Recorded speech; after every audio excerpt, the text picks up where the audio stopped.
HDFC bank, Reliance industries പോലുള്ള heavy weight സ്റ്റോക്കുകളുടെ quarterly റിസൾട്ടും വരാനിരിക്കുന്ന ബഡ്ജറ്റ് സെഷനും വരും ദിവസങ്ങളിൽ മാർക്കറ്റിനെ കൂടുതൽ വോളറ്റൈലാക്കിയേക്കും. കഴിഞ്ഞ ദിവസം അമേരിക്കൻ ഇൻഡെക്സുകൾ നെഗറ്റീവ് സൈഡിലാണ് ക്ലോസിംഗ് നൽകിയത്. നാസ്ഡാക്ക് 125 പോയിൻറ്റും S&P 43 പോയിൻറ്റും ഡോ ജോൺസ് 471 പോയിൻറ്റുമാണ് ഇടിഞ്ഞത്. ഇന്നത്തെ ദിവസവും ഇന്ത്യൻ മാർക്കറ്റിൽ ഒരു ഫ്ലാറ്റ് ഓപ്പണിംഗ് വേണം നമ്മൾ പ്രതീക്ഷിക്കാൻ. ഇന്ന് റിലയൻസ് ഇൻഡസ്ട്രീസ് ഉൾപ്പെടെയുള്ള ഹെവി വെയ്റ്റ് സ്റ്റോക്കുകളുടെ ക്വാർട്ടർലി റിസൾട്ട് പുറത്തുവരികയാണ്. Reliance Industries, Wipro, UltraTech cement, Bharat petroleum corporation, JSW steel, union bank of India, ICICI Lombard general insurance company, Paytm, Patanjali food, Aether Industries, Atul, blue dart express, credit access Grameen bank, fed bank financial service, JSW energy, Mahindra EPC, Oberoi reality, PVR Inox, route mobile തുടങ്ങിയ കമ്പനികളുടെ quarterly റിസൾട്ടാണ് ഇന്ന് പുറത്തു വരുന്നത്. നാളെ ശനിയാഴ്ച HDFC bank, Kotak Mahindra bank, RBL, yes bank, Poonawalla Fincorp, Aarti surfactants, Arihant capital markets, Canfin home, JK cement, Netweb technologies, Rossari biotech തുടങ്ങിയ കമ്പനികളുടെ ക്വാർട്ടർലി റിസൾട്ട് പുറത്തുവരും. ഇനി കഴിഞ്ഞ ദിവസം ക്വാർട്ടർലി റിസൾട്ട് വന്ന് ചില സ്റ്റോക്കുകൾക്ക് മുകളിലുള്ള മാർക്കറ്റ് റിയാക്ഷനും ഇന്ന് പ്രതീക്ഷിക്കാവുന്നതാണ്. അങ്ങനെ നമ്മൾക്ക് ഫോക്കസ് ചെയ്യാവുന്ന ഒന്നാമത്തെ stock L&T technology service limited. കഴിഞ്ഞ ദിവസം L&T ടെക്നോളജി സർവീസ് ലിമിറ്റഡിൻ്റെ കൺസോളിഡേറ്റഡ് പ്രോഫിറ്റ് ക്വാർട്ടർ ടു ക്വാർട്ടറിൽ 8.8% ഇടിഞ്ഞ് 340 കോടിയിൽ നിന്നും 313 കോടിയിലേക്ക് എത്തി. കമ്പനിയുടെ റവന്യൂ 3% ഇടിഞ്ഞ് 2537 കോടിയിൽ നിന്നും 2461 കോടിയിലേക്ക് എത്തി. EBITDA 10% ഇടിഞ്ഞ് 428 കോടിയിൽ നിന്നും 383 കോടിയിലേക്ക് എത്തുകയും EBITDA മാർജിൻ 16.9% നിന്നും 15.6% ഇടിയുകയും ചെയ്തു. Revenue in terms of dollar $305 million നിന്നും $395 മില്യൺ ഇടിയുകയും ചെയ്തു.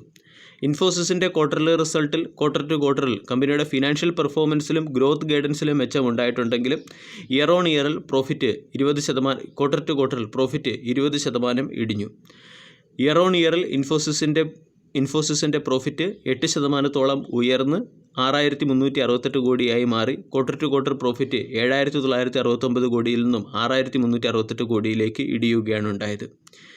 ഇൻഫോസിസിൻ്റെ അതർ ഇൻകം 72% ഇടിഞ്ഞ് 733 കോടിയായി മാറി. അതേസമയം റവന്യൂ 3.7% ക്വാർട്ടർ ടു ക്വാർട്ടർ വർദ്ധിച്ച് 37,923 കോടിയിൽ നിന്ന് 39,315 കോടിയായി മാറി.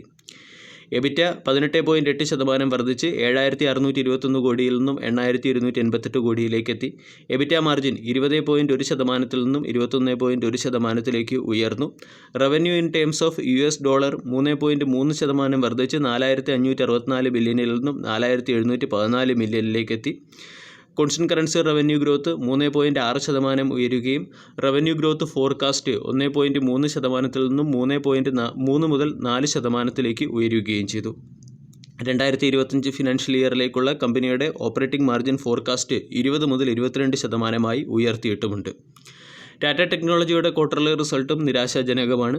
കമ്പനിയുടെ പ്രോഫിറ്റ് ക്വാർട്ടർ ടു ക്വാർട്ടറിൽ ഇയർ ഓൺ ഇയറിൽ 15.4% ഇടിഞ്ഞ് 191 കോടിയിൽ നിന്നും 162 കോടിയിലേക്ക് എത്തി. റവന്യൂ 0.9% വർദ്ധിച്ച് 1287 കോടിയിൽ നിന്നും 1269 കോടിയിലേക്ക് എത്തി. EBITDA 7.7% വർദ്ധിച്ച് 7.7% ഇടിഞ്ഞ് 250 നിന്നും 231 കോടിയിലേക്ക് എത്തുകയും EBITDA മാർജിൻ 170 ബേസിസ് പോയിന്റ് ഇടിയുകയും ചെയ്തു. പെർസിസ്റ്റൻറ്റ് സിസ്റ്റത്തിൻ്റെ ക്വാർട്ടർലി റിസൾട്ടിൽ ക്വാർട്ടർ ടു ക്വാർട്ടറിൽ കമ്പനിയുടെ പ്രോഫിറ്റ് 2.8% ഇടിഞ്ഞ് 315 കോടിയിൽ നിന്നും 306 കോടിയിലേക്ക് എത്തി. റവന്യൂ 5.7% വർദ്ധിച്ച് 2,590 കോടിയിൽ നിന്നും 2,737 കോടിയിലേക്ക് എത്തി. EBITDA 2.6% വളർന്ന് 374 കോടിയിൽ നിന്നും 384 കോടിയിലേക്ക് എത്തുകയും EBITDA മാർജിൻ 50 ബേസിസ് പോയിന്റ് ഇടിഞ്ഞ് 14.5% നിന്നും 14% എത്തുകയും ചെയ്തു. ഡീസൻറ്റ് ക്വാർട്ടർലി റിസൾട്ട് കാഴ്ചവെച്ചൊരു സ്റ്റോക്ക് സൗത്ത് ഇന്ത്യൻ ബാങ്കാണ്. സൗത്ത് ഇന്ത്യൻ ബാങ്കിൻ്റെ പ്രോഫിറ്റ് 45% വർദ്ധിച്ച് 202 കോടിയിൽ നിന്നും 294 കോടിയിലേക്ക് എത്തി. നെറ്റ് ഇൻട്രസ്റ്റ് ഇൻകം 7.2% വർദ്ധിച്ച് 807 കോടിയിൽ നിന്നും 865 കോടിയിലേക്ക് എത്തി. ഗ്രോസ് NPAയും നെറ്റ് NPAയും ഫ്ലാറ്റായി തുടരുന്നു.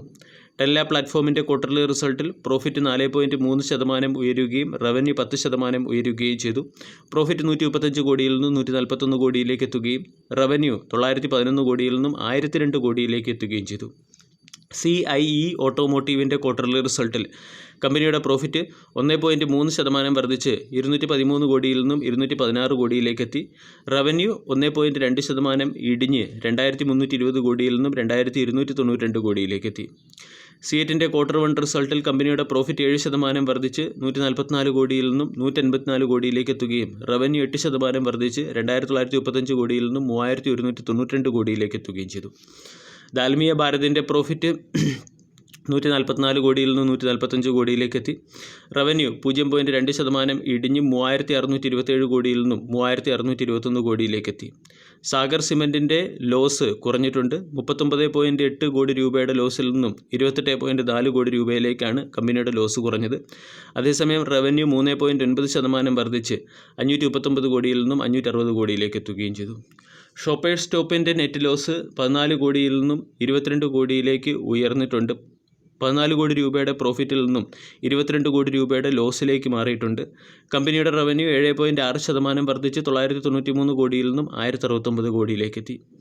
റാലിസ് ഇന്ത്യയുടെ പ്രോഫിറ്റിൽ 23% ഇടിവ് ഇയർ ഓൺ ഇയറിൽ വന്നു. 63 കോടിയിൽ നിന്നും പ്രോഫിറ്റ് 48 കോടിയിലേക്കാണ് ഇടിഞ്ഞത്. കമ്പനിയുടെ റവന്യൂ 782 കോടിയിൽ നിന്നും 783 കോടിയിലേക്ക്, അതായത് ഫ്ലാറ്റ് റവന്യൂ രേഖപ്പെടുത്തുകയും ചെയ്തു. JSW ഇൻഫ്രാസ്ട്രക്ചറിൻ്റെ പ്രോഫിറ്റും ഇയർ ഓൺ ഇയറിൽ 8% ഇടിഞ്ഞു. 320 കോടിയിൽ നിന്നും 292 കോടിയിലേക്കാണ് പ്രോഫിറ്റ് ഇടിഞ്ഞത്. അതേസമയം റവന്യൂ 15% വർദ്ധിച്ച് 1009 കോടിയായി മാറി. ടെക് മഹീന്ദ്ര എന്ന സ്റ്റോക്കിനെ ഇന്നത്തെ ട്രേഡിംഗ് സെഷനിൽ ഫോക്കസ് ചെയ്യാവുന്നതാണ്. ടെക് മഹീന്ദ്രയുടെ സ്റ്റെപ്പ് ഡൗൺ സബ്സിഡറിയെ കമ്പനിയുമായി മെർജ് ചെയ്യുന്നതിന് വേണ്ടി ബോർഡ് ഓഫ് ഡയറക്ടേഴ്സിൻ്റെ അപ്രൂവൽ ലഭിച്ചു കഴിഞ്ഞു. അതുപോലെ തന്നെ സൈഡസ് ലൈഫ് സയൻസിൽ ഏപ്രിൽ 15-ാം തീയതി മുതൽ ഏപ്രിൽ 23-ാം തീയതി വരെ US FDA നടന്ന ഇൻസ്പെക്ഷനിൽ കമ്പനിക്ക് അപ്രൂവൽ സർട്ടിഫിക്കറ്റ് ലഭിച്ചിട്ടുണ്ട്, അല്ലെങ്കിൽ ഇൻസ്പെക്ഷൻ ക്ലാസിഫിക്കേഷൻ ഫെസിലിറ്റി സർട്ടിഫിക്കറ്റ് ലഭിച്ചിട്ടുണ്ട്. GPT ഇൻഫ്രാസ്ട്രക്ചർ എന്ന സ്റ്റോക്കിനെ ഇന്നത്തെ ട്രേഡിംഗ് സെഷനിൽ ഫോക്കസ് ചെയ്യാവുന്നതാണ്. ഈസ്റ്റേൺ റെയിൽവേയിൽ നിന്നും GPT ഇൻഫ്രാ പ്രോജക്റ്റ് എന്ന കമ്പനിക്ക് 103 കോടി രൂപയുടെ ഓർഡർ ലഭിച്ചിട്ടുണ്ട്. നാഷണൽ ഹൈവേ അതോറിറ്റിയുടെ സൈഡിൽ നിന്നും കമ്പനിക്ക് ഓർഡർ ലഭിച്ചിട്ടുണ്ട്. അതുകൊണ്ട് GPT ഇൻഫ്രാ പ്രോജക്റ്റ് എന്ന സ്റ്റോക്കിനെ ഇന്നത്തെ ട്രേഡിംഗ് സെഷനിൽ ഫോക്കസ് ചെയ്യാം. ഇസ്മാട്രോ ഇന്ത്യയുടെ 56% സ്റ്റേക്ക് അക്വയർ ചെയ്യുന്നതിന് വേണ്ടി ഡിക്സൺ ടെക്നോളജിക്ക് കോമ്പറ്റീഷൻ കമ്മീഷൻ ഓഫ് ഇന്ത്യയുടെ സൈഡിൽ നിന്നും പെർമിഷൻ ലഭിച്ചത് ഡിക്സൺ ടെക്നോളജി സംബന്ധിക്കുന്ന പോസിറ്റീവ് അപ്ഡേറ്റ് ആണ്. അതേസമയം സ്റ്റോക്ക് ആൾറെഡി വളരെയധികം റണ്ണപ്പ് ആയതുകൊണ്ട് കഴിഞ്ഞ ട്രേഡിംഗ് സെഷനിലും ഡിക്സൺ ടെക്നോളജി എന്ന സ്റ്റോക്കിൽ പ്രോഫിറ്റ് ബുക്കിംഗ് കാണാൻ സാധിച്ചു. GTL ഇൻഡസ്ട്രീസ് എന്ന കമ്പനി QIP വഴി ഫണ്ട് റേസ് ചെയ്യുകയാണ്. ഏകദേശം 221 രൂപ പെർ ഷെയർ എന്ന റേറ്റിലാണ് ഡിസ്കൗണ്ട് പ്രൈസിൽ GTL ഇൻഡസ്ട്രീസ് അതിൻ്റെ സ്റ്റേക്കുകൾ വിറ്റഴിക്കുന്നത്. വരും സമയങ്ങളിൽ ഫോക്കസ് ചെയ്യാവുന്ന FMCG സെക്ടറിലെ ഒരു സ്റ്റോക്കാണ് Tata consumer product. Tata consumer product right issue, fund raising തുടങ്ങിയവയുമായി ബന്ധപ്പെട്ട് തീരുമാനമെടുക്കുന്നതിന് വേണ്ടി ജൂലൈ 23-ാം തീയതി ബോർഡ് ഓഫ് ഡയറക്ടേഴ്സിൻ്റെ മീറ്റിംഗ് വിളിപ്പിച്ചിട്ടുണ്ട്. വോഡാഫോൺ ഐഡിയ എന്ന സ്റ്റോക്കിനെയും ശ്രദ്ധിക്കാം. വോഡാഫോൺ ഐഡിയ 614 കോടി രൂപയുടെ ഫണ്ട് റേസ് ചെയ്യാൻ തീരുമാനിച്ചിട്ടുണ്ട്. ഈ ഫണ്ട് റേസ് ചെയ്യുന്നതിന് ബോർഡ് ഓഫ് ഡയറക്ടേഴ്സിൻ്റെ അപ്രൂവൽ ലഭിച്ചു. ഏകദേശം 41 കോടി ഷെയറുകളാണ് 14 രൂപ 80 പൈസ പെർ ഷെയർ എന്ന റേറ്റിൽ വോഡാഫോൺ ഐഡിയ ഇഷ്യൂ ചെയ്യുന്നത്. വീഡിയോ എല്ലാവർക്കും ഇഷ്ടമായി എന്ന് വിശ്വസിക്കുന്നു. Thank you.